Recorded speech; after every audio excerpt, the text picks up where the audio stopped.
અમદાવાદ આરટીઓમાં છેલ્લા 3 દિવસથી server down હોવાને કારણે અરજદારોને ભારે હાલાકીનો સામનો કરવો પડી રહ્યો છે। વાહન પોર્ટલમાં ટેકનિકલ ક્ષતિ સર્જાતા registration, renew of registration, transfer of ownership અને લોન રદ જેવી કામગીરી પ્રભાવિત થઈ છે।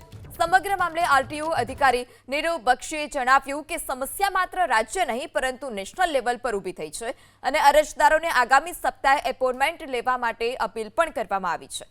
આરટીઓ નીરવ બક્ષીએ નિવેદન આપ્યું કે વાહન પોર્ટલમાં ટેકનિકલ ઇસ્યુ સર્જાતા છેલ્લા 3 દિવસથી સર્વર ડાઉન થયું છે, જેને કારણે રજીસ્ટ્રેશન, ટ્રાન્સફર ઓફ ઓનરશિપ સહિતની કેટલીક સેવાઓ પ્રભાવિત થઈ છે। આ સમસ્યા નેશનલ લેવલની છે। અરજદારોની વિનંતી છે કે આગામી સપ્તાહે એપોઇન્ટમેન્ટ લે, જેનાથી મુશ્કેલી ન પડે। છેલ્લા 3 દિવસથી તમામ આરટીઓ કચેરીઓ તેમજ તેની વડી કચેરી પણ એનઆઈસી સાથે સતત સંપર્કમાં છે।